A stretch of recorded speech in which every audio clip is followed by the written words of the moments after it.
I need to put the light on. Hang on.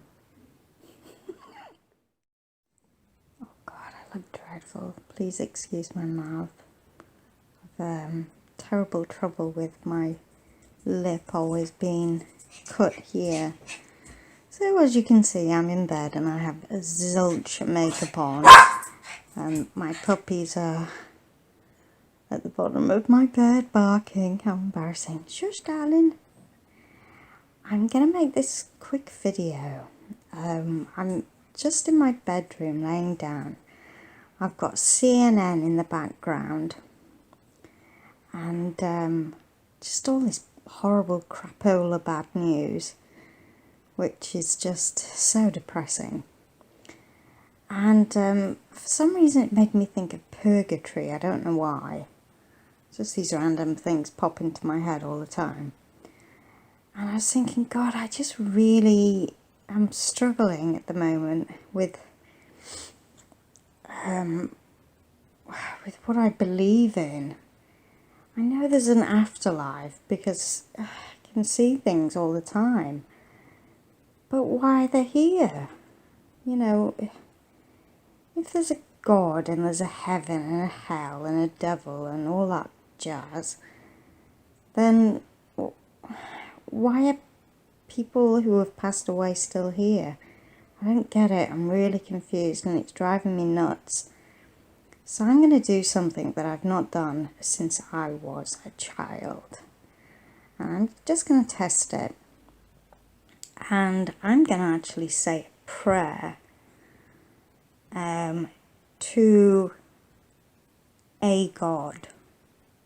Because, you know, I don't know what it is.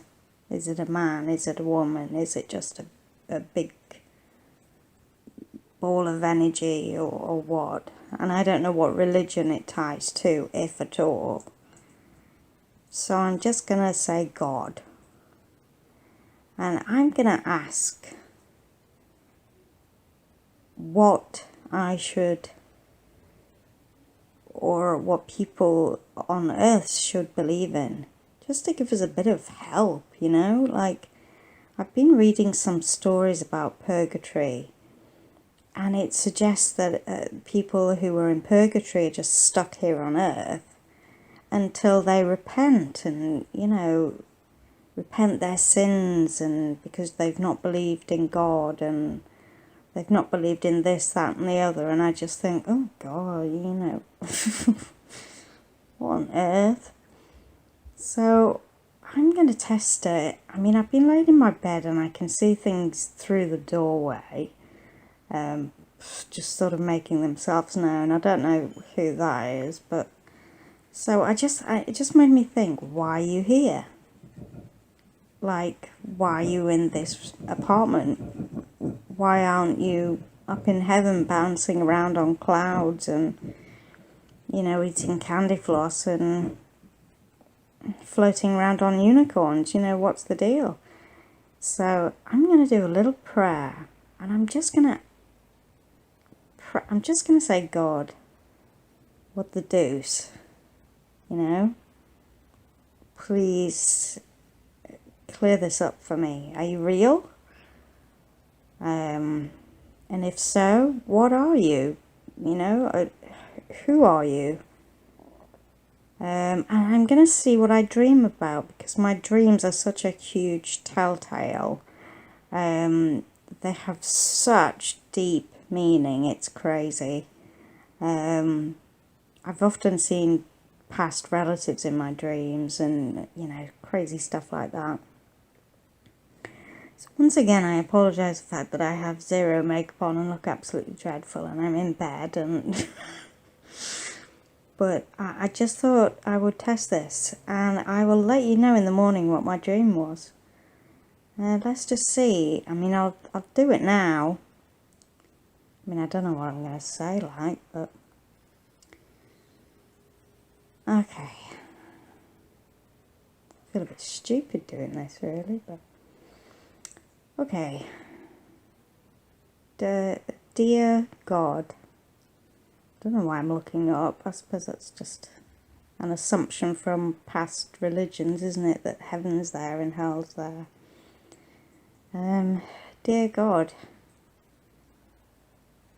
I'm having a bit of trouble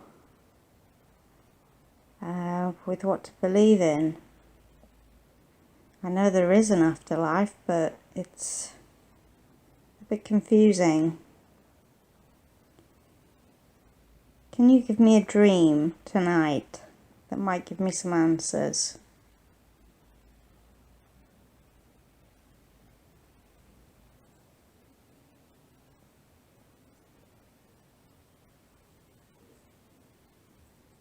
I'm going to leave it at that, and we'll see what happens. I mean, I was on Facebook, and I'm part of some of these groups, and Purgatory was a question that somebody asked. So I'm covering this up because it's just so gross. And the majority, probably like 90% of the answers were in it. This is it. It's now. Because we're not in heaven, we're not in hell. This is purgatory. This is the battle. This is the endless turmoil that is life. And that kind of makes sense a little bit, doesn't it? But anyway, I'll let you know. Okay, bye.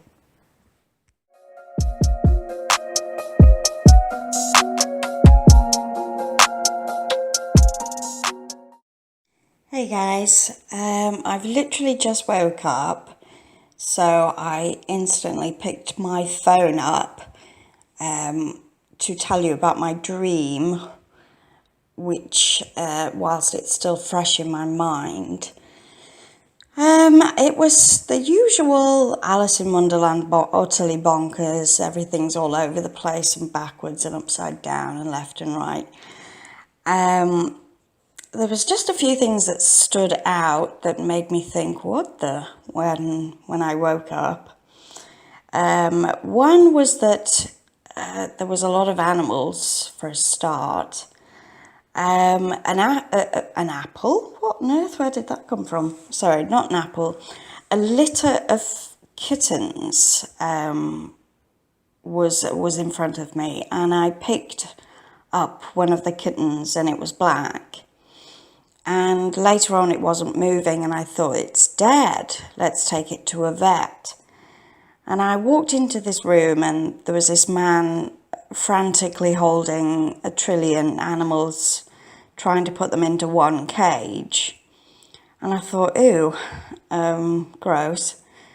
Then I said to him, I think my kitten is dead. And he said, let's take some pictures and see. I don't think that you should have an animal because you can't control them or keep them safe. And I was like, screw you. But anyway, we went ahead and took these photos, and he was suggesting that we do one where the head goes into this plastic container. And I thought, this is just animal abuse. Why are you doing this? Because you're a vet. But it happened anyway. But when it did, the colour of the fur changed to orange, and it started to move around. So I was, yay, it's alive, and promptly moved on to the next scene of my movie. The next bit that I can remember was wanting to get away or hide. I don't know what from or who from, but I was taken to this huge, large mansion, and there was this old woman showing me around the different floors. We walked into one room, and it had 6 or 7 beds. And I thought, oh, do I have to pick a bed? Who else is going to be living here? I thought, I don't really like this scenario. I don't want to be living with anyone, which was strange. So I wanted to escape from that scenario. So I went up to the rooftop. And as I poked my head up, and so I didn't physically get on the rooftop, I was on some kind of ladder. I could see these horses, and they were all dark coloured, but acting very aggressively. And I thought, that's strange, because I love horses. I used to horse ride when I was younger. And this man appeared, and he said, well, you're frightening them, so you have to move slowly. And I took his advice on board, but then I turned to my side, and there was a lady there. And she was on her phone, and she was reading a message that I automatically knew was from this guy. And I felt jealous. So was I with this guy? I don't know. But I was able to read the message, and it was a bunch of ands and thers and, you know, words that didn't really form a sentence, but there was one word in it that stood out, and it was live. And I questioned that. I thought, why would he send the word live? And that was that. The rest of the movie, my dream, my Alice in Wonderland dream, is just too bonkers to try and explain, to be honest. So take from that what you will, really. I have woke up with no epiphany of, oh yes, there is, a God, and this is the path I should take, or I didn't get any answers. If anything, it just confused me more. Anyway, that's that. I really don't know what to make of it. So please leave comments below, as you have been doing, which I really appreciate. Okay, thank you. Take care. Bye.